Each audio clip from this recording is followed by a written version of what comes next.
bom dia, boa noite para você, ouvinte do Sério Mas Nem Tanto, seu podcast de contextuais. Estamos aqui hoje na nossa edição especial de Agosto Lilás, no movimento de conscientização da violência contra a mulher. E temos aqui hoje conosco só as meninas, Ana Tereza Estível.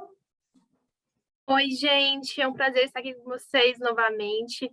Meu nome é Ana Tereza, sou psicóloga ACT, trabalho principalmente com comportamento alimentar. Samara Lopes. Pessoal, Samara Lopes, sou estudante de psicologia do sexto semestre, aqui em Fortaleza, no Ceará, e criadora de conteúdo também. Eu sou a Caroline Leão, sou aqui a moderadora da nossa conversa, estudo em Dublin, moro em São Paulo, minha vida é uma bagunça, mas com muita alegria eu apresento para vocês hoje a Júlia Zamora, nossa convidada especial, especialista no assunto. Muito obrigada, Carol. Olá a todas, todos que estão ouvindo, né? Então, primeiramente, eu gostaria de agradecer bastante o convite, né, das gurias para poder estar participando desse podcast. Me apresentando brevemente, então, meu nome é Júlia Zamora, eu sou psicóloga formada pela PUC do Rio Grande do Sul, possuo mestrado também pela PUC e atualmente eu realizo meu doutorado, integro o grupo de pesquisa Violência, Vulnerabilidade e Intervenções Clínicas, coordenado pela professora Luísa Absen, e desde 2015, na verdade, das minhas práticas de estágio, o meu foco, tanto de atendimento quanto de pesquisa, tem sido mulheres em situação de violência, né? Então, né, tive a oportunidade de atuar no núcleo de psicologia jurídica da universidade, aqui em Porto Alegre, depois pude atuar na Defensoria Pública do Estado também, e desde então venho ingressando também na pesquisa em diversos setores, fazendo oficinas para a rede de atendimento, também já fui facilitadora de grupos reflexivos de gênero. Como é um assunto que eu gosto bastante, né, pessoal, as gurias sabem, podem me cortar, porque eu acabo ficando um pouco taquilálica, né, e acabo falando muito, então qualquer coisa vocês me sinalizam. Não, fica tranquila que se precisar te cortar, a gente te corta, mas eu já tô amando te ouvir, então acho que vai ser um pouco difícil. Ela preencheu todo o lápis dela e me deixou aqui preocupada em correr atrás do meu. Também, fiquei preocupadíssima. Maravilhosa! Maravilhosa! Em que ano da faculdade você começou a ter contato com esse público, Ju? Eu comecei, na verdade, eu integrei o PET Psicologia ali na PUC do Rio Grande do Sul, que é o programa de educação tutorial, e a nossa tutora, ela tinha como ênfase de pesquisa estudos em gênero. Então, desde essa época, eu já fui me interessando numa perspectiva mais teórica mesmo, para esse campo, e como nós fazíamos muitas práticas em comunidades, né? A gente fazia projetos de extensão em comunidades em situação de vulnerabilidade social. Começou a aparecer muito atravessamento de violência, e eu passei por um processo que eu não sei se talvez vocês tenham passado, mas eu conheço, ou alguns dos ouvintes, né, tenham passado em relação a ter muitas dúvidas ao longo da faculdade, e um ímpeto de que eu deveria escolher alguma coisa, porque eu gostava muito de psicologia clínica e gostava muito de psicologia social, né? E às vezes parecia que essas coisas não se conversavam. Nossa, história da minha vida, sim. Porque as duas coisas são maravilhosas, né? Mas aí eu não sei como foi a sua experiência, mas a minha na faculdade foi muito tipo, cara, é tão difícil lutar contra o sistema. Eu acho que os psicólogos sociais eu admiro demais, assim, porque quando você está em fórum, quando você trabalha em CREAS, em CAPS, essas coisas, é uma prática muito diferente, né, do que a gente aprende muito na faculdade, porque a gente aprende muito clínica, né, pelo menos onde eu estudei. Não sei se vocês viveram essa crise aí também. Com certeza. Eu estagiei, eu tive sorte, privilégio de estagiar num centro de atendimento a mulheres vítimas de violência. Então, lá era uma prática clínica, era uma abordagem mais breve, mas a gente atendia essas mulheres, a gente dava um suporte para elas tomarem uma decisão do que fazer, ou o que elas decidissem, né? Se elas queriam ir para casa, buscar as coisas, precisava de uma escolta, se elas queriam um divórcio, a gente tinha o jurídico, o psicológico, o assistente social, dentro de um prédio só. Então, a gente fazia todo o acompanhamento, era muito legal. A gente conseguia fazer o Nossa, que social e o legal. clínico junto. Muito legal. E você, Ju, como que você começou a trabalhar especificamente com mulheres? Então, foram, né, em frente, assim, a esse inquietamento que eu tive, eu tinha muito medo de me enrijecer enquanto clínica, porque eu tinha uma ideia de uma prática clínica um pouco enrijecida e, às vezes, até descontextualizada da realidade das pessoas de um modo geral, né? A gente sabe que a psicoterapia, né, a prática clínica, às vezes, num formato mais tradicional, não é compatível para muitas pessoas, para muitas populações, e, né, enfim, em face dessa aproximação com os estudos em gênero, né, eu também acabei participando de forma bem ativa do movimento estudantil na universidade, então também foi um outro atravessamento, né, sabia que existia essa possibilidade de estágio no serviço de atendimento em psicologia ali serviço escola, né, da universidade, e que tinha como foco pessoas em situação de violência. E lá também era possível, a gente fazia acolhimento em sala de espera com mulheres que estavam aguardando audiência pela Lei Maria da Penha. Então, foi uma outra prática. Então, considerando essa oportunidade de trabalhar, ter esse espaço de atuar em um outro contexto, né? Que nenhuma de vocês comentou. Às vezes a gente sabe tanto sobre clínica que quando vai para outra área, né? Outro setting, né? Que a gente chama, fica meio sem saber o que fazer. Então, foi uma experiência muito boa, assim. E também acho que teve uma questão, né? De, bom, enquanto mulher, me senti incumbida de poder, assim, falar sobre algo que diz a mim, diz a nós como um todo, né? Então, acho que isso acabou levando e nunca mais saí dessa área de atuação. Tô aí já faz uns 7, 8 anos. E, Ju, entrando um pouco mais no teu tema, quais são os tipos de violência que as mulheres sofrem? E que tu faça um pouco mais sobre isso. Claro, obrigada pela pergunta, sim, o que a gente pode pensar? Primeira questão, para a gente pensar em prática clínica ou qualquer outra tipo de intervenção que a gente possa fazer dentro da psicologia ou fora dela, a gente precisa conseguir identificar de que violência a gente está falando e em quais contextos. E aí a gente entra numa gama de coisas para pensar, e daí fiquem bem à vontade para me cortar. Se a gente olhar na mídia, literatura, artigos científicos, a gente vai ver muitas coisas sendo usadas como sinônimo de violência contra a mulher. Violência de gênero, violência doméstica, violência familiar, violência contra a mulher.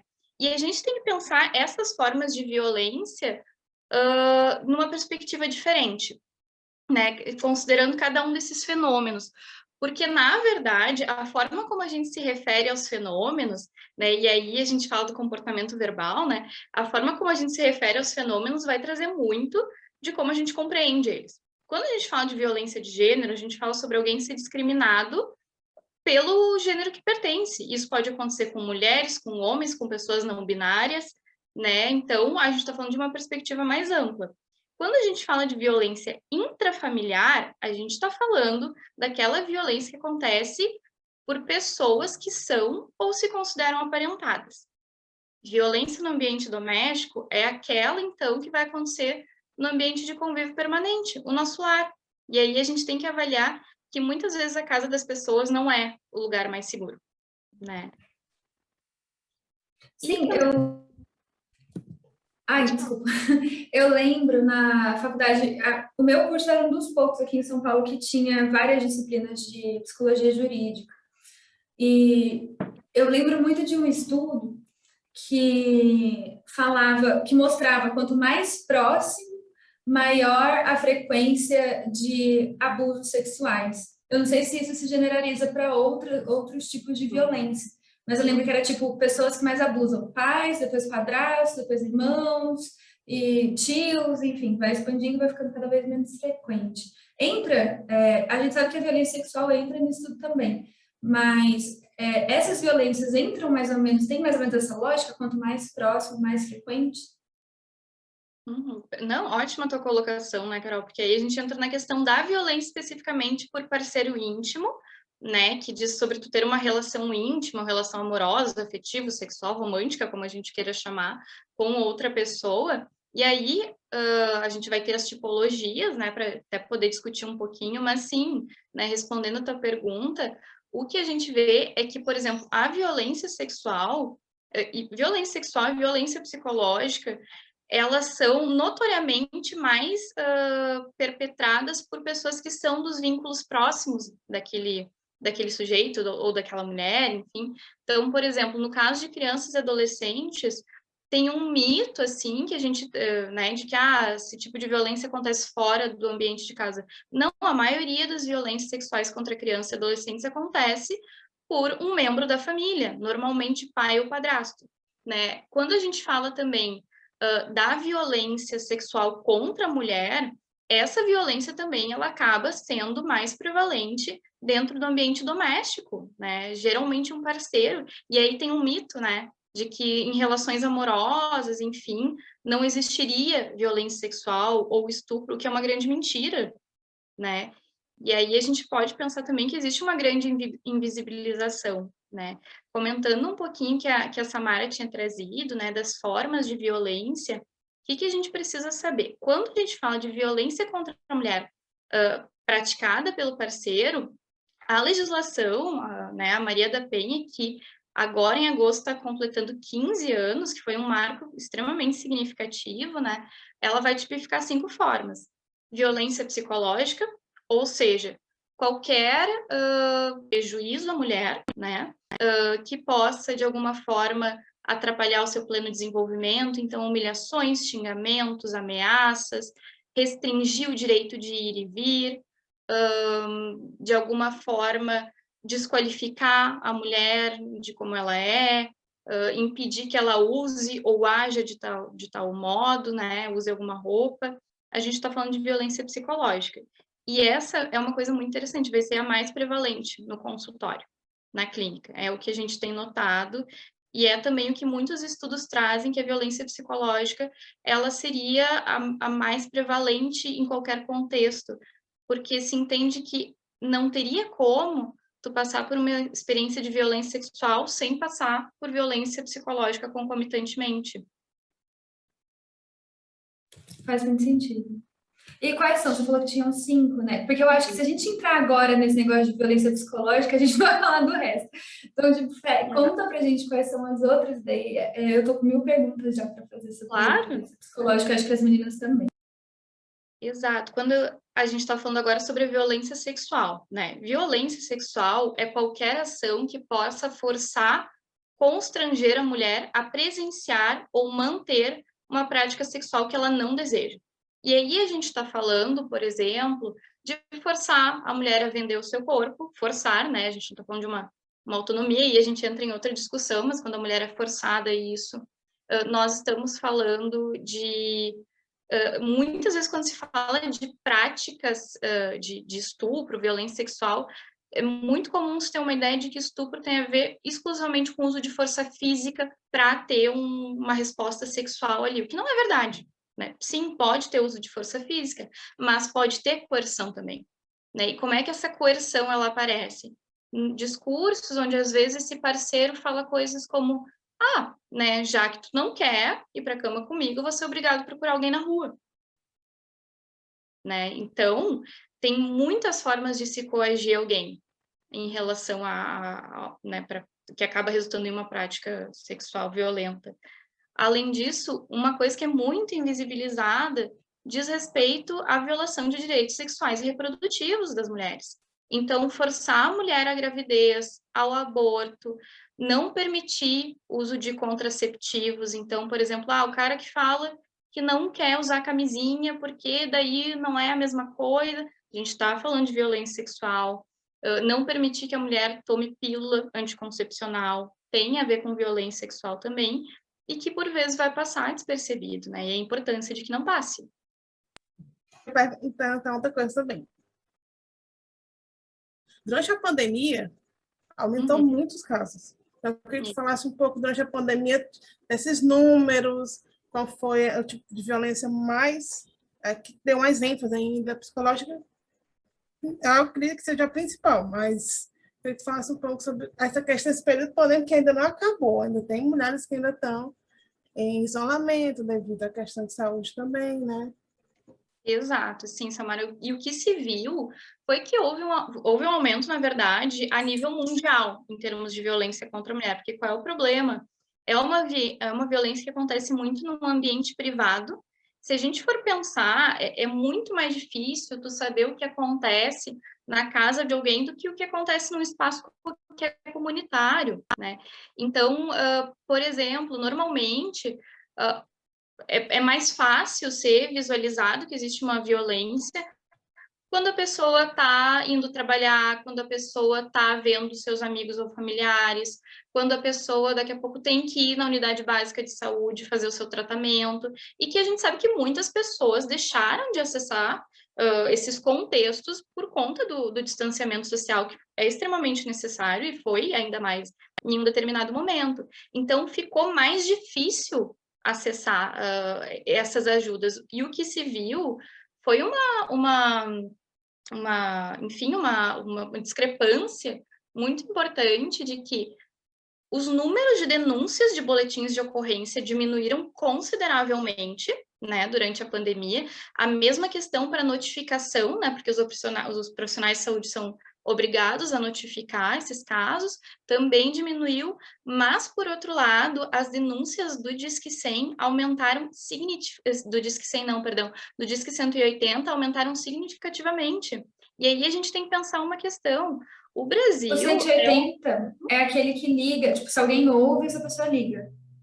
Isso, exato. O Ligue 180 é um canal de comunicação gratuito, 24 horas, que tem como função tirar dúvidas, realizar denúncias, fazer acompanhamentos, né? Então, por exemplo, muitas pessoas podem denunciar, inclusive vizinhos, né, anonimamente, né, esses relatos de violência. E aí a gente viu Sim, que eu fiz isso, inclusive, na pandemia aqui no prédio. Ah, é? Sim, gente, é assustador. Mudou um casal aqui para perto, não sei se é para cima ou para o outro. E todo dia a gente escutava briga, todo santo dia. E teve um dia que a gente escutou, tipo, muitos barulhos. O cara, tipo, tentando arrombar uma porta, a menina gritando socorro. Nossa. Daniel, meu namorado, foi ligar para a síndica. E eu falei, que síndica? Tipo, eu sei que ele é uma pessoa menos impulsiva do que eu, mas eu acho que nesses momentos, assim, tipo, eu não ia conseguir dormir de noite sem ligar para o... Eu liguei para o 90. Aí eles me encaminharam. Isso é uma via também, né? Isso também funciona.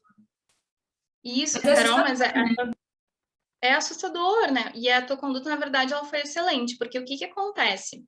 O Ligue 180 é um canal para a gente fazer uma denúncia, para que isso se instaure numa investigação, para tirar dúvidas. A gente está falando de algo de médio prazo. Quando tem uma situação urgente acontecendo, tem que ligar para a Polícia Militar, né? Que foi exatamente o que tu fez, porque é a polícia que vai ir até ali, né? E aí tem uma coisa que E eles chegaram tem a super ver... rápido, eu fiquei impressionada, eu não esperava. Pois é, né? Então, e aí tem a ver uma questão que tu trouxe, né, na tua fala, que tem a ver com essa violência ir crescendo, né, e num exponencial. Então, tu vê, antes vocês estavam escutando brigas, vocês estavam ouvindo discussões, provavelmente coisas bem pesadas, assim, até que um dia que realmente vocês ouviram barulho, né, ouviram coisas sendo derrubadas, provavelmente sendo jogadas. Então, não começa com violência física, né? Sim, não, coisa sendo jogada, a gente já estava ouvindo, eu já estava marcando o horário, toda hora que eu escutava alguma coisa, eu marcava tal hora, tal barulho, sabe?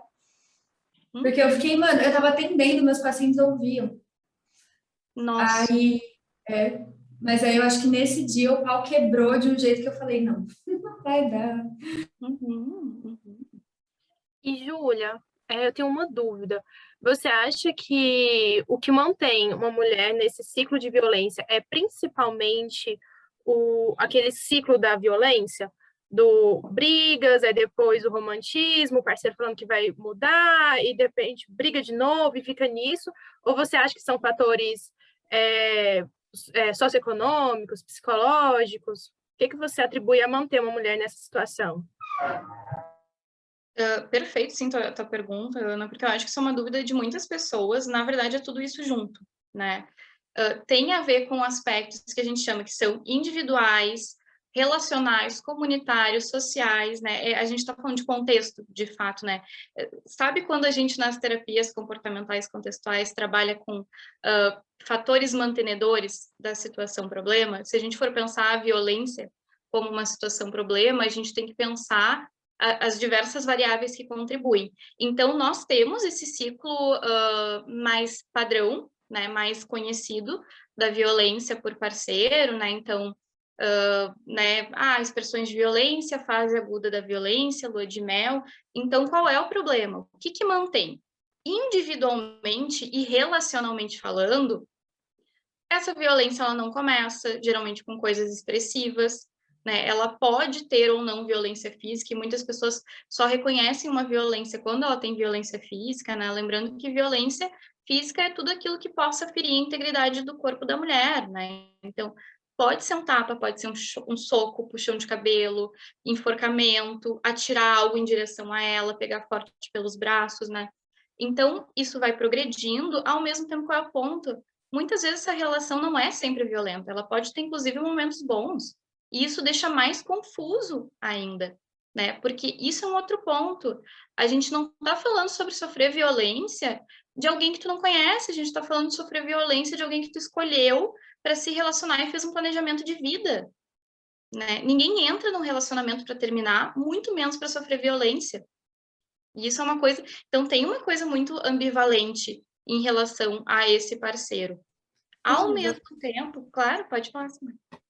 Mas é também da cultura, né? Principalmente a brasileira, que por ser muito machista, quando a mulher sofre a primeira violência psicológica, ela entende que não. O contexto dela, ela entende como normal. Mas aí, quando já parte para a violência física, aí já é o que para ela seria o segundo passo, já é um grito de socorro maior, né? Porque ela condicionou a aceitar essa violência psicológica. Então, o primeiro grito, o primeiro não, assim, é muito complicada essa cultura que a gente vive, extremamente machista nesse sentido, que faz com que a gente, como mulher, a gente não tem o primeiro passo de falar, conversar sobre, falar que está sofrendo violência psicológica, até é muito estigmatizada ainda no tempo de hoje. Sim, as pessoas acham que é mimimi, né? Uma vez eu atendi uma pessoa que teria tipo idade para ser minha mãe, e ela virou e falou assim: eu casei com o melhor de 9 irmãos, ele nunca me bateu. Porque, tipo, todos os irmãos batiam nas mulheres, tipo, todos os irmãos do marido dela, sabe? E daí ela sofreu uma violência psicológica absurda, mas ela casou com o melhor porque ela não apanhava fisicamente. Tipo, e pra ela tava tudo bem, sabe? Tipo, nossa, eu ganhei na loteria.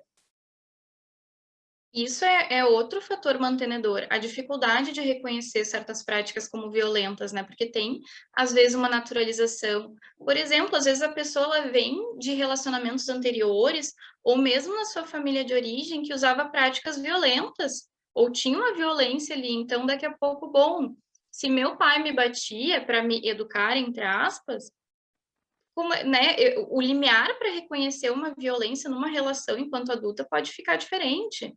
Né, tem a ver com contingência, né? Isso que vocês estão falando, né? Sobre contexto de família, crenças pessoais, o quanto o machismo ele ainda está empregado, e a gente poder olhar em 360 graus o que contribui, né? Porque, de alguma forma, tem a ver com aquilo de o quanto a interação com o meio constitui a percepção que a gente tem sobre si e sobre as situações, e isso é uma das coisas que prejudica muito também. Então, tanto o que a sociedade diz, que é mimimi, ou que esse é um problema que já está resolvido, enfim, é uma coisa que tem acontecido bastante ultimamente, mas também o quanto isso acaba, de alguma forma, ferindo a autoestima, a sensação de valor da mulher. Então, esse companheiro, às vezes, fala muitas coisas com o intuito de humilhar, com o intuito de desqualificar, e com o tempo a pessoa pode passar a acreditar nisso. Então, isso também, de alguma forma, enfraquece para que ela consiga sair desse ciclo de violência. Só que qual é o problema? Junto com isso, vem emoções como vergonha de relatar o que está acontecendo para alguém, medo tanto de sofrer julgamento, e que não é um medo infundado, porque se vê que são julgadas por profissionais de delegacia, são julgadas por parentes, amigos, são julgadas por psicólogos e psicólogas, que às vezes podem fazer um desserviço, né, de como entendem essa compreensão da violência, mas Tem medo de muito coisas psicólogo ruim práticas nesse também. mundo, né? Tipo, umas pessoas que, tipo, estão lá para educar os outros, aí você fica assim, meu Deus, a sua educação é uma bosta. Tipo, para de estragar a vida das pessoas. E tem a ver muito com uma falta de preparo que já venha anterior, né? A gente já está falando de formação, né? Vamos pensar na nossa formação. Ok, eu acabei me especializando de poder estudar sobre violência, mas se a gente for pensar na nossa formação de base, quantas aulas, quantos textos, quantas teorias a gente leu que nos preparasse para atender uma situação de violência que chegasse no consultório, por exemplo? É muito escasso. Pouquíssimas, infelizmente, né? Exato, exato. Porque tem uma coisa que eu sempre digo, a gente pode optar por não se especializar em trabalhar com violência, mas a gente não tem como escolher de que isso não vai acontecer. Não tem. Eu um acho problema de saúde que, pública. pensando do ponto de vista clínico, com certeza não, mas infelizmente, eu tenho certeza que todo mundo aqui conhece alguém que já sofreu violência ou que tem uma pessoa próxima que sofreu violência, sabe? Eu já ia falar, é impossível alguma mulher não vir um relato de outra mulher que não tenha sofrido nada, nenhum abuso, nenhum constrangimento, Relacionamento nenhuma violência. abusivo. Tipo, eu morei com 5 meninas quando eu morei na Irlanda. 4 dessas 5 tinham sofrido abuso sexual e todas nós passamos por relacionamentos abusivos com parceiro, namorado. Todas. Tipo, como assim, né, velho? Eu fico indignada. Como que a gente cai nisso? Eu sou psicóloga, sabe? Como que eu caí nisso um dia na minha vida? Vocês não se perguntam esse tipo de coisa? E aí é uma questão muito, muito interessante da gente pensar, né, Carol? Que às vezes, por sermos psicólogas, por estudarmos sobre, por daqui a pouco termos uma perspectiva mais feminista, enfim, a gente vai identificar. Não, claro, todos esses recursos podem ser facilitadores, mas a gente está falando de um fenômeno que é extremamente complexo, não é à toa que é um problema de saúde pública. Né? Não, ele não é fácil de ser visualizado, porque todos esses atravessamentos que a gente estava falando agora, assim como estão presentes, por exemplo, na vida dos nossos pacientes, estão nas nossas também de alguma forma, em maior ou menor intensidade. E pensando nisso, Júlia, o que a gente pode fazer com alguém que está sofrendo, com alguém da nossa volta que está passando por isso? O que você indica, recomenda, tanto como profissionais da psicologia ou como seres humanos que estamos presenciando isso?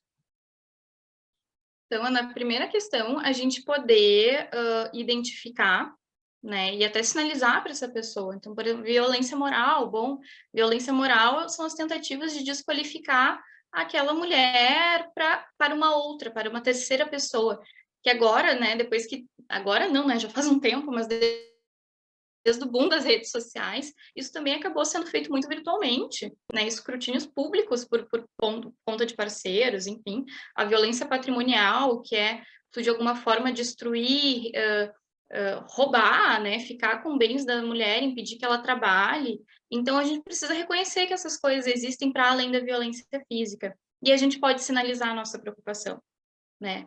É muito importante, às vezes se fica com um receio de sinalizar para a pessoa de que aquela situação ela não pode ser naturalizada. Só que aí vamos pensar, talvez esse podcast provavelmente é escutado por psicólogos e psicólogas, da mesma forma que é um compromisso ético e profissional nosso.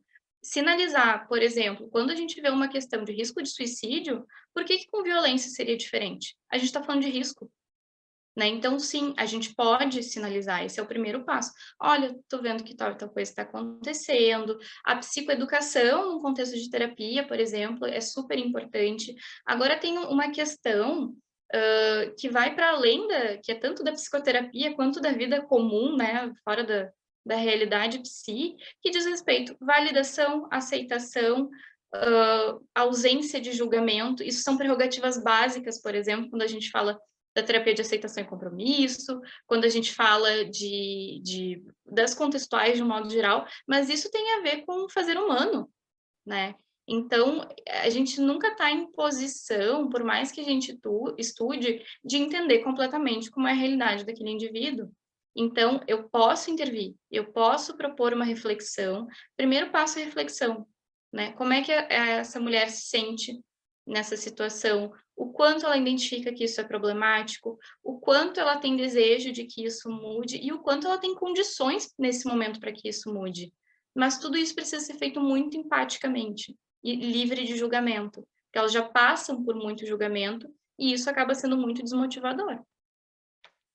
Entra todo numa questão de conduta ética, né? O próprio psicólogo, como a Carol falou, tem alguns psicólogos que não ajudam, fazem prejudicar mais ainda o tratamento, né? Então é uma questão muito ética. Eu queria que falasse um pouco sobre isso, sobre os passos éticos que o psicólogo realmente tem que seguir, né? Eu, tipo, desenhar um pouco, porque tem psicólogos que nem se dispõem a entender ou compreender, mas seria interessante pontuar para a pessoa que vai escutar o podcast também, para poder sinalizar, poder, quando reconhecer essas violências, conseguir, como você falou, dar um passo além de ajudar a cliente. Perfeito, né? Porque tem gente, né, que coloca o código de ética no lixo, ou talvez nunca tenha lido o código de ética profissional. Tem um parágrafo bem grande que diz: psicólogo não será conivente com situações de opressão, violência, tarará, tarará. Nós temos diretrizes do Conselho Federal de Psicologia sobre como atuar, né? Tem a nota técnica para situações de violência contra a mulher. Nós temos um documento muito interessante que se chama Referências Técnicas para Atuação de Psicólogos para Mulheres em Situação de Violência. Então, são materiais que estão disponíveis, que estão acessíveis, né? E tem uma questão também, para além de que é um dever da psicologia, né, atuar pela prevenção, pela proteção, tem um outro componente que às vezes, e isso no nosso grupo de pesquisa a gente discute bastante, acaba recaindo na questão ética, que tem a ver com a patologização da violência. Então, é muito comum que, né, psicólogos, de um modo geral, acabem encontrando discursos patologizantes, né, seja da mulher ou do autor que agride, para justificar a violência. Né? Isso não pode ser... Tipo assim, ele bateu nela porque ele é bipolar, estava em crise, ciclou, então a gente pode tirar o nosso da reta, porque a questão não é a mulher, a questão é o cara que é doente. É tipo isso que acontece? Exato, né? O que acontece? Isso, inclusive, é um discurso que eu já ouvi várias vezes, né? Inclusive de paciente, de que, o fulano ele agiu assim porque ele é bipolar. Primeiro, qual é o problema desse tipo de discurso? Individualiza um problema que é de ordem coletiva também. Segundo ponto, estigmatiza uma população que já é estigmatizada, que é a população que tem algum diagnóstico de transtorno mental, e aí a gente pode pensar, qualquer psicólogo, terapeuta que está nos ouvindo agora, nem todo paciente, por exemplo, é bipolar, vai ser violento, ou vai ser agressivo. Exato. Tem uns pacientes meus bipolares que dão um pau nos pacientes, entre aspas, né, os neuróticos. Eu tenho. Nossa, tipo assim, você fala, essa pessoa é incrível, sabe? Ela tem uma desregulação ali que talvez seja orgânica e tudo, mas tá controlado. Tipo, a vida dessa pessoa tá de boa, sabe?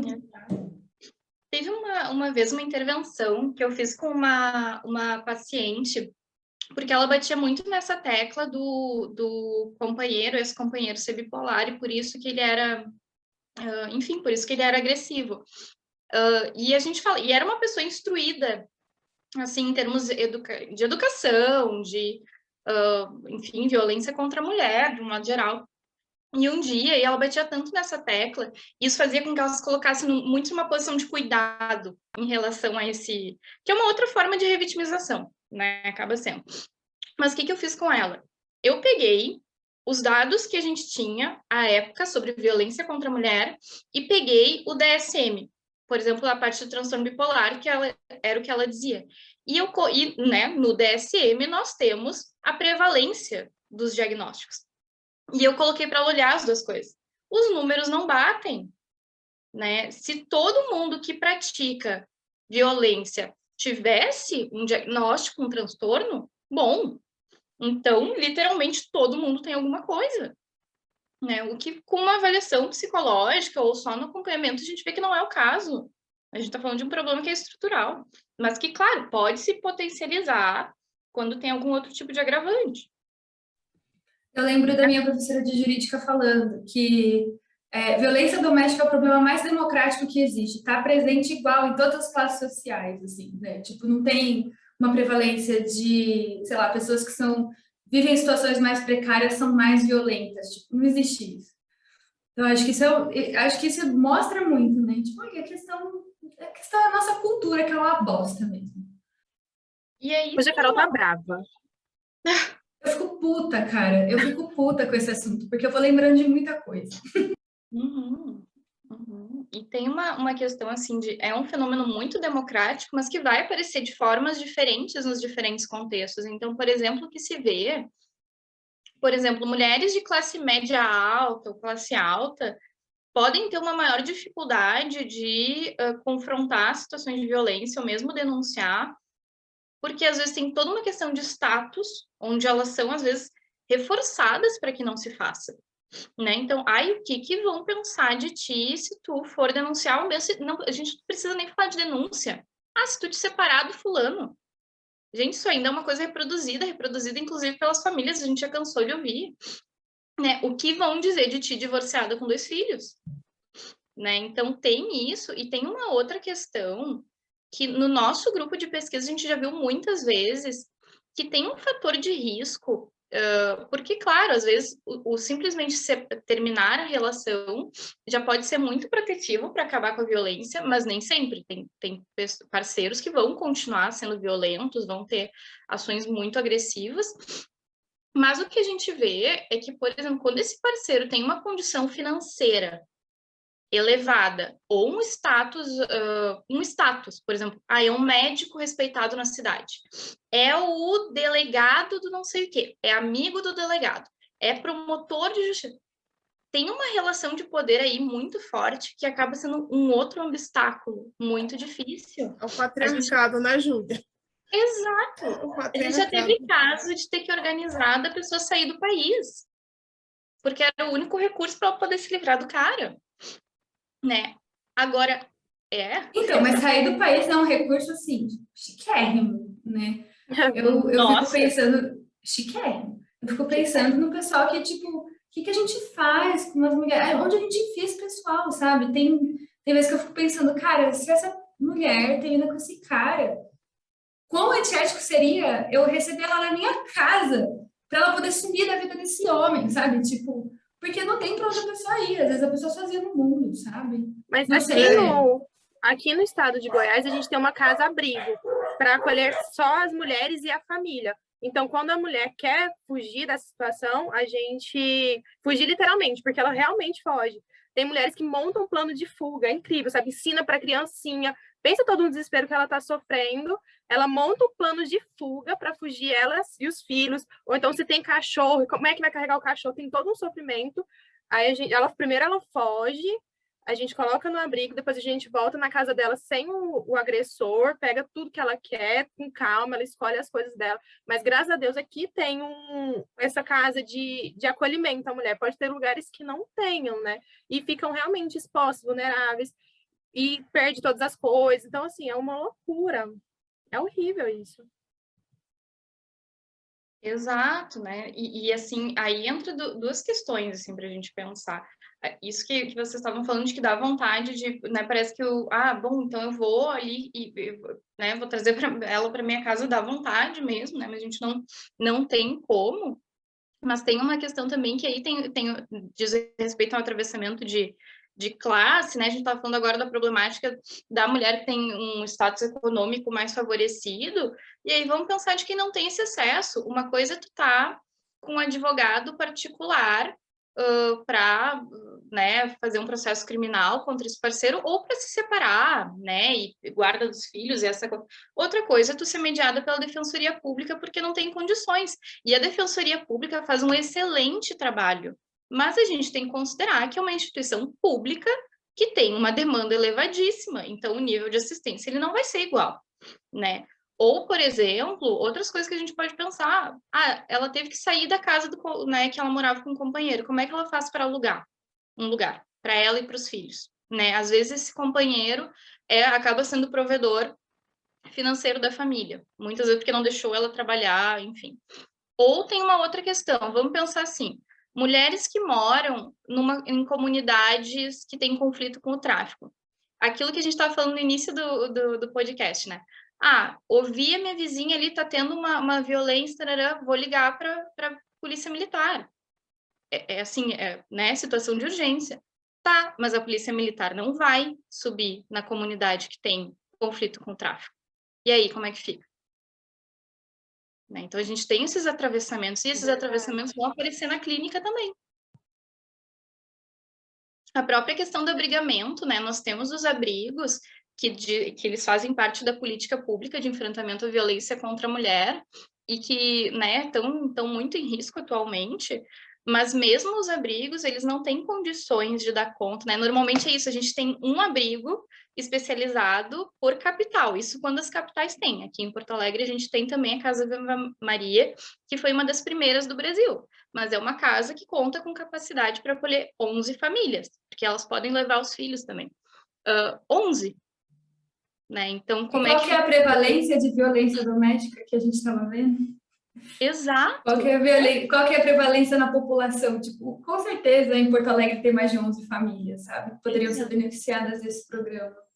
Exato, você viu? Eu não quero, né, me atrapalhar nos dados, mas eu me lembro de ter visto algo de que ano passado foram mais de 20 mil pedidos de medida protetiva no estado do Rio Grande do Sul. Se teve um esvaziamento muito grande essa questão da política relacionada à proteção da mulher. E como é que você, hoje trabalhando com essas questões de violência, como é que está hoje nesses isso, uma visão tua como profissional? Então, acho que nós acabamos... eu acho que tem dois aspectos. A gente pode falar de um aspecto enquanto sociedade e um aspecto pensando a psicologia como um todo. Enquanto sociedade, a gente vem sofrendo nos últimos anos um retrocesso muito significativo em termos de políticas públicas, em termos de combate a poder se falar de violência de gênero de um modo geral, né? Eu vou dar um exemplo, né? Isso é algo, assim, é um consenso mundial de que para, por exemplo, prevenir violência contra a mulher ou qualquer tipo de violência, tu precisa falar sobre isso nas escolas. E aí a gente tem tramitando projetos de lei para que não se fale a palavra gênero nas escolas, né? Quando a gente fala de prevenção, a gente está falando de crianças, a gente está falando de adolescentes que vão ser adultos, que vão ter relações. A gente está falando de prevenção, a gente não pode falar somente de mulheres. A gente também tem que falar sobre o outro lado que violenta e trabalhar com esses homens ou meninos. Né? Então, esse tem sido o contexto. E a gente está falando de uma legislação, de uma política pública, que no caso, por exemplo, a Lei Maria da Penha já foi considerada uma das 3 melhores legislações de proteção para mulheres do mundo. Né? Só que uma coisa é tu implantar, né? Implantei, eu, né, tive uma ideia, criei. Outra coisa é tu implementar, que é o processo de como isso se operacionaliza na prática. E aí vem também a questão da psicologia, né? Como a gente tem se instrumentalizado para atender esse fenômeno nos diversos setores que a psicologia está inserida, segurança pública, justiça, assistência social, mas na saúde, né? Por exemplo, no consultório, o que eu faço? Como é que a gente se instrumentaliza? Qual é o viés teórico? Qual é o viés conceitual de que a gente entende esse fenômeno? Né? Então, sim, a gente tem que considerar aspectos individuais, né? Então, quais são as condições de saúde dela? Quais são os históricos de violência pregressa, qual é a capacidade dela de regulação emocional, que a gente sabe que acaba sendo uma habilidade que fica muito afetada, né, em termos de consequências da violência, e a gente pode usar, enquanto clínicos, as técnicas de regulação emocional, acaba sendo um dos pilares, assim, principalmente quando elas apresentam questões mais expressivas de estresse, de TEPT. Mas, para além disso, né, não adianta eu trabalhar TEPT, né, transtorno de estresse pós-traumático, com uma paciente, se o cara toda noite tenta invadir a casa dela? Não faz o menor sentido. Não é pós-traumático, né? Durante o trauma. Exato. E esse excesso de foco da psicologia, às vezes, da prática clínica de consultório, no sintoma, acaba sendo paliativo, dependendo de qual é o contexto, né? E isso é uma coisa que as próprias terapias contextuais, né, acabam pautando muito. Bom, a gente poder olhar numa perspectiva mais ampla para aquela situação de sofrimento. É não entender esse sofrimento como patológico, mas considerando todos os antecedentes, considerando tudo que está implicado ali. E eu fico pensando, né? Uma coisa que eu sempre falo para meus pacientes é: a gente só muda de vida quando a gente está indignado com a vida que a gente está tendo. Às vezes a gente quer passar um pano, né? Porque a gente quer que essa pessoa pare de sofrer. Tipo, não passar um pano, às vezes, numa situação de violência, lógico que a gente não vai ter muito menos essa tendência. Mas a gente precisa que os nossos clientes percebam o próprio sofrimento para poder fazer alguma coisa, né? E eu fico pensando, às vezes, a gente vê uma pessoa desamparada na nossa frente, a gente não sabe o que fazer, aí a gente vai lá, acolhe e mantém a pessoa naquele lugar, né? Pode não ser tão grave no sentido de, puta, a menina tá apanhando em casa, mas às vezes um relacionamento abusivo, né? Tipo, o cara é um idiota. E aí, enfim, às vezes a gente fica meio tipo, ela tem que perceber que o cara é um idiota, vamos dar o tempo dela. Mas, meu, esse tempo que ela tá ficando com ele tá acabando com a autoestima dela, tá acabando com a alegria dela, sabe? Uhum. E aí a gente entra num dilema que é muito comum de até onde eu posso ir, né? Então, tem uma questão de que sim, a gente pode ser bem direto, né? Sempre com cuidado, mas trazendo a gravidade da realidade, né? E o que a gente vem percebendo enquanto clínicos, né? Por exemplo. Mas, ao mesmo tempo, a gente não pode se atravessar no processo dela de rompimento dessa relação. Porque o que acontece? Se a gente acaba coagindo ela para sair dessa relação, pode ser no momento que ela não está emocionalmente, materialmente preparada para sair da relação, e a tendência disso dar errado é muito maior se ela não tiver com esse preparo. Então, sim, uma coisa é a nossa vontade e outra coisa é o que é viável de fazer para o momento. E aí também vai do próprio psicoterapeuta conseguir manejar a sua frustração, a sua preocupação, a sua ansiedade, os seus sentimentos, os seus eventos privados em relação àquela situação, né? Então, acho que isso é um outro ponto. E tem uma questão também que agora falando, eu lembrei, que tem a ver com a relação terapêutica, né?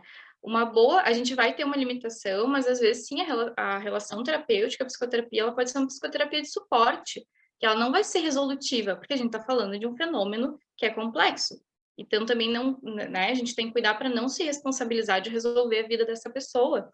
Mas a relação terapêutica, por exemplo, se sabe que isso tem muitos estudos científicos que trazem, uma boa relação terapêutica é preditora de desfechos clínicos positivos, né?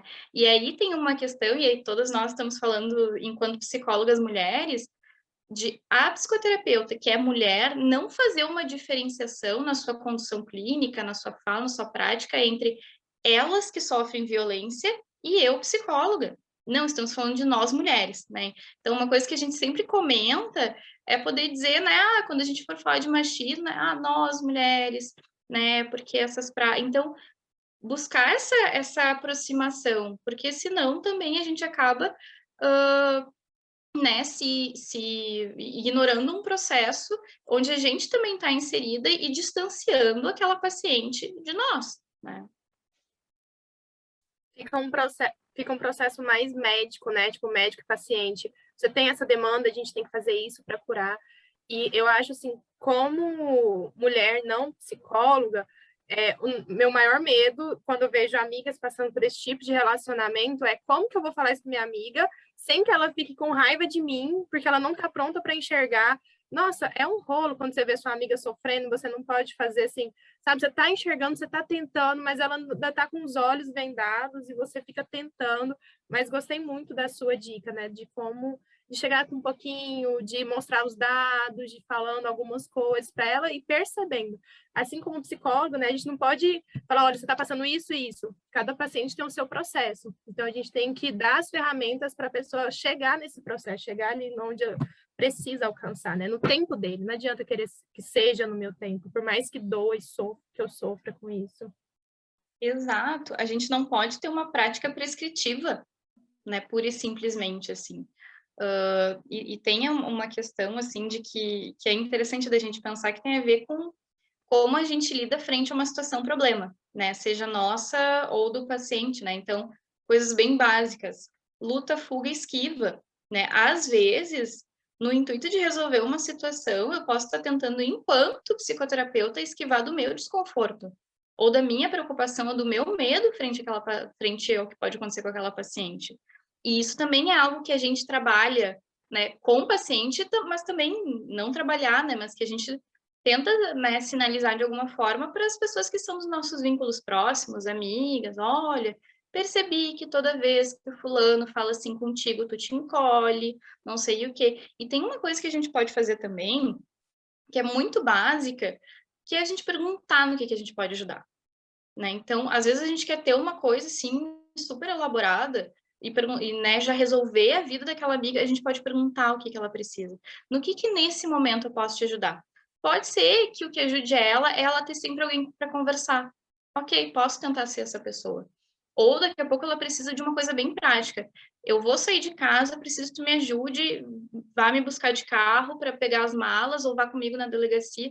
A gente entender como é que está esse processo dela, né? Porque aí a gente está falando de rede de apoio, né? A gente trabalha tanto, né, enquanto terapeuta, por exemplo, pacientes com desregulação emocional, coisa da rede de apoio. Não é só para desregulação emocional, né? A gente tem que fortalecer isso em outros contextos também. Você sabe que uma rede de apoio fragilizada aumenta muitíssimo o risco de que ela não saia da relação. Então, daqui a pouco, eu me afasto da minha amiga, porque tá exaustivo a coisa da relação violenta, ou enquanto terapeuta, é muito normal a coisa da contratransferência também, tu ficar indignada até com a própria paciente, ter sentimentos ambivalentes.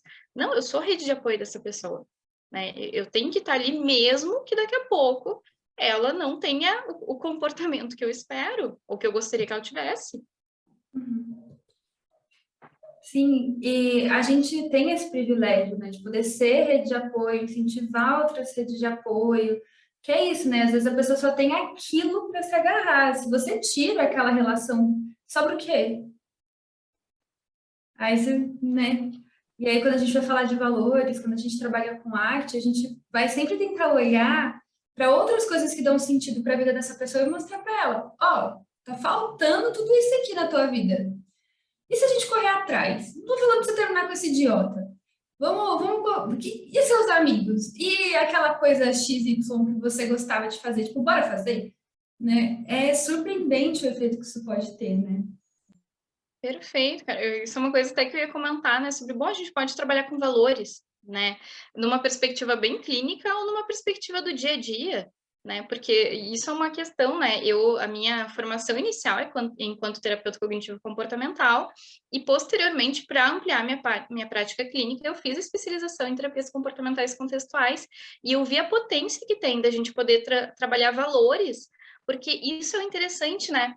Não é tu focar em resolver ou minimizar um sintoma, uma situação, um problema, mas de tu ajudar aquela pessoa a se direcionar para algo mais significativo, uma vida mais valiosa.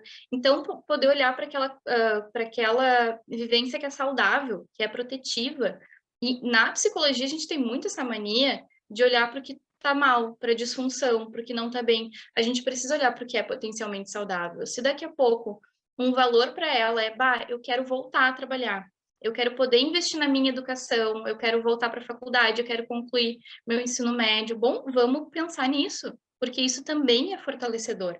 Porque se a pessoa está longe dos seus valores e ainda está sofrendo violência, é muito fácil que acabe ocorrendo uma fusão, basicamente, entre o que falam sobre mim, entre o que o ambiente fala, então, tanto esse parceiro que é violento, quanto daqui a pouco, tô vendo as minhas amigas estabilizadas profissionalmente, eu não tô.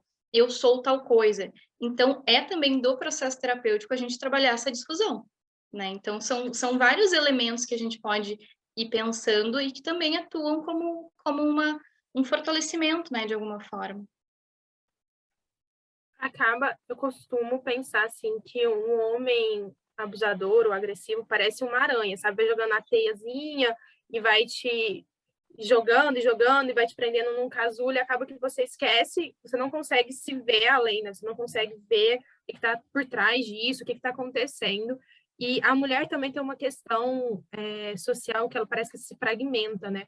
É a mulher, depois é a mulher profissional, depois é a mulher esposa, aí depois é a mulher mãe, e ela vai esquecendo que ela é uma mulher inteira, né? E quem é? Tipo, quem é essa Ana Teresa, além dessas funções? O que ela gosta de fazer? O que ela precisa? O que torna ela Ana Teresa? E na clínica a gente encontra muitas mulheres assim, que estão fragmentadas nas suas funções e vão se abandonando. E esse resgate dos valores, acho que resgata a mulher como um ser todo, né? E acho que isso ajuda nesse processo. Perfeito, é exatamente isso, né? Então, bom, de que mulheres a gente está falando? E aí a gente pensar numa perspectiva bem dialética, na verdade, né? Quem são os todos ali que compõem esse eu, né? E poder ir fortalecendo. E isso é uma coisa muito interessante, né? Quando ela se percebe, não, assim, esquecendo, não que seja um esquecer intencional, né, gente, mas tem contexto de vida que às vezes não favorece para que ela tenha olhado para outras áreas de vida dela. E é muito normal vir culpa, né? A culpa num processo de violência é muito grande. E aí, particularmente, uma das áreas que eu mais gosto de trabalhar quando eu penso em terapias contextuais, e que eu já me dava conta que eu fazia já, né, quando eu usava exclusivamente terapia cognitivo-comportamental, mas que depois, enfim, acabei, né, acabo me aprofundando mais ainda, tem a ver com terapia focada na compaixão, né? Então, a gente poder trabalhar a compaixão com essa mulher, porque parte do pressuposto de não julgamento, parte do pressuposto de poder auxiliá-la, né, ter uma ação frente a esse seu processo de sofrimento.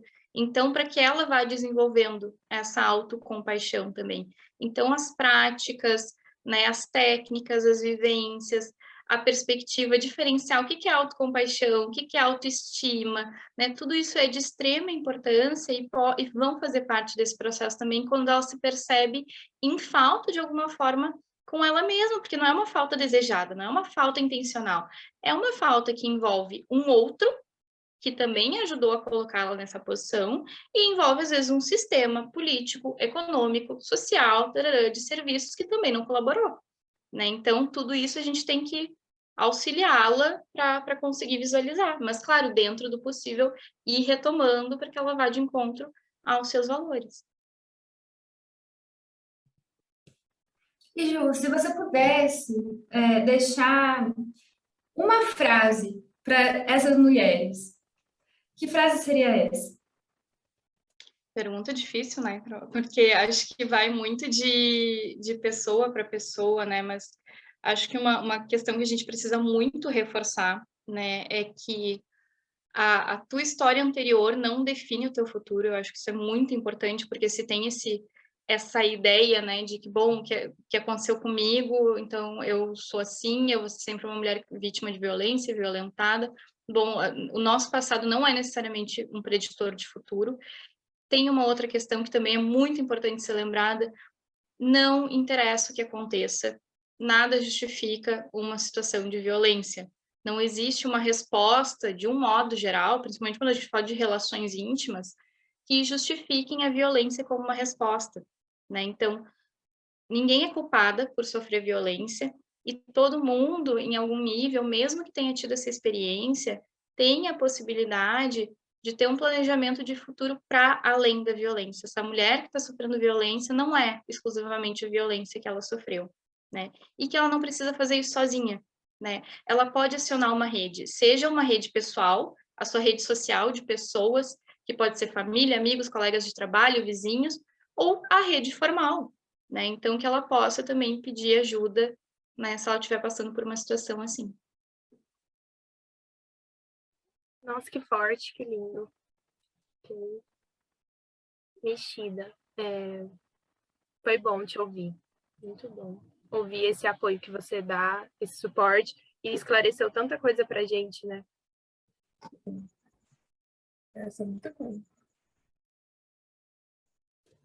E onde que a gente consegue mais informações sobre isso, Ju? Se você puder informar aí os seus colegas psicólogos, ouvintes dessa edição especial do nosso podcast, onde a gente encontra? Mais guias, mais chãos, mais leituras? Acho que tem algumas coisas assim que a gente pode pensar. Então, procurar as orientações do próprio Conselho Federal de Psicologia. Às vezes a gente fica com dúvida, né? Tá, eu posso fazer uma denúncia? Qual é a diferença de uma denúncia e de uma notificação? Quais são as práticas que eu posso ter frente...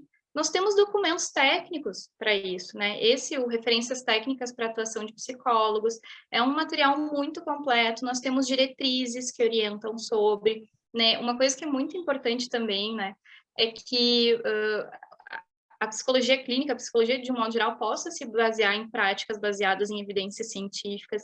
Então, procurar artigos científicos, livros que seja, né, que às vezes a literatura, o livro, o capítulo de livro, ele tem uma linguagem menos técnica, menos científica, mais acessível.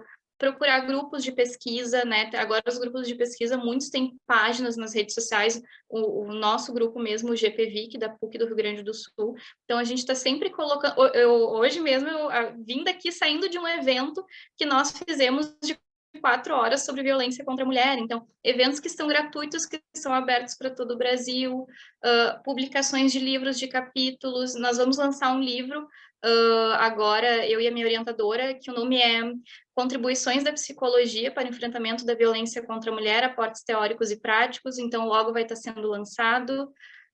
Então, poder acompanhar essas publicações também.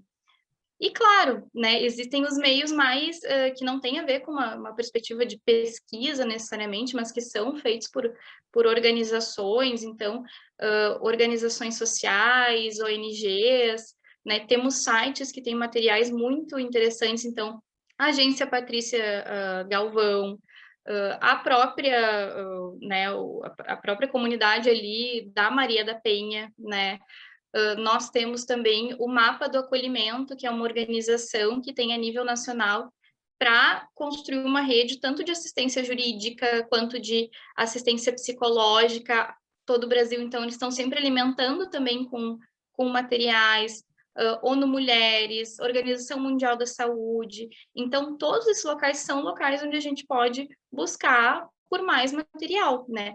Tem uma coisa que eu sempre digo, a gente tem todo o direito de não saber como fazer algo, qual é a minha prática, qual é a minha condução clínica, o que eu tenho que fazer, o que eu não posso fazer. A gente tem todo o direito de não saber, mas a gente tem recursos para buscar, né, essas respostas. Então, essas são algumas dicas que eu poderia muito brevemente, sim, resumir e dar para quem está ouvindo. Está gravado esse evento que você saiu? O pessoal consegue encontrar na internet? Eu vou verificar certinho, tá? Porque nós deixamos gravado, mas a princípio seria só para quem já estava inscrito, mas é uma possibilidade. Posso ver com ele. Ah, vê se eles vendem bem baratinho. A gente faz isso com vocês.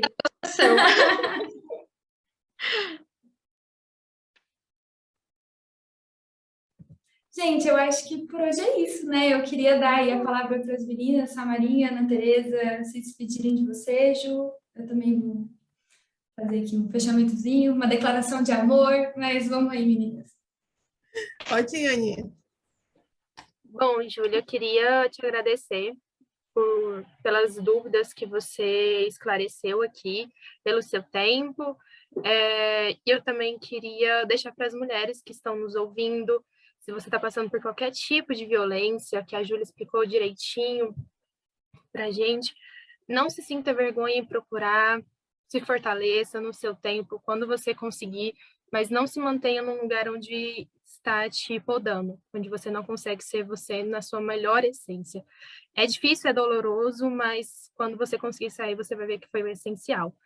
Conte com a gente, pelo menos eu me coloco à disposição. Eu sei que a Carol, a Samara e a Júlia também estão à disposição de vocês.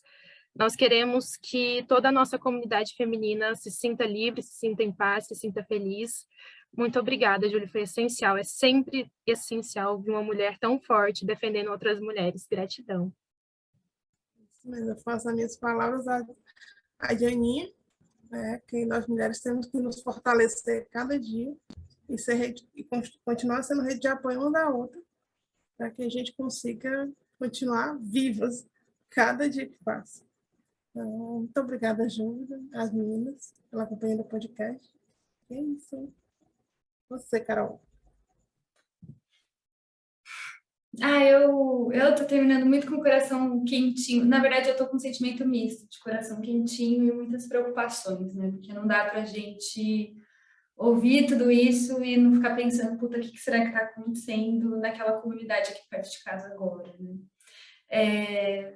Mas eu queria muito te agradecer, Ju. Eu quero que você volte, a gente precisa falar mais disso. A gente tem outras frentes de trabalho aí no SIG, esperamos poder ter seus textos, ou enfim, ter você de novo no podcast em algum momento. Com o livro, né, que ela vai lançar também, Carol. A gente vai muito, quando você lançar esse livro, a gente divulga que lançou, pra você ficar rica e poder ajudar mais mulheres.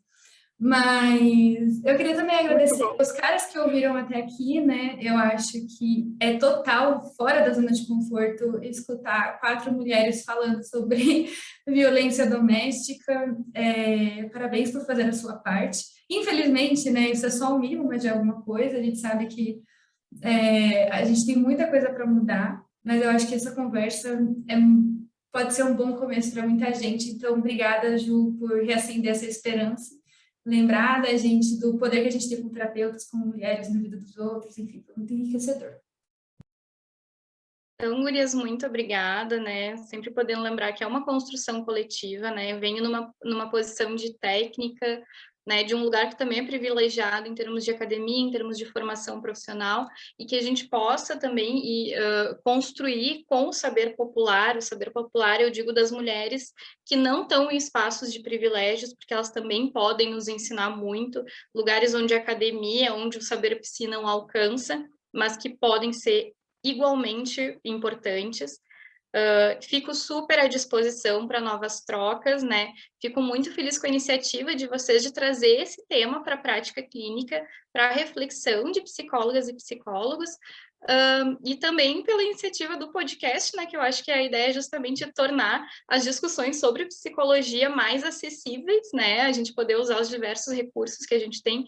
Gostei muito do nosso papo de hoje. E é muito bom ver gente de diferentes locais do país, né? A gente fica tão nas nossas regiões, então ouvir os diferentes sotaques, as diferentes, né, ideias, acho que isso só tem a enriquecer.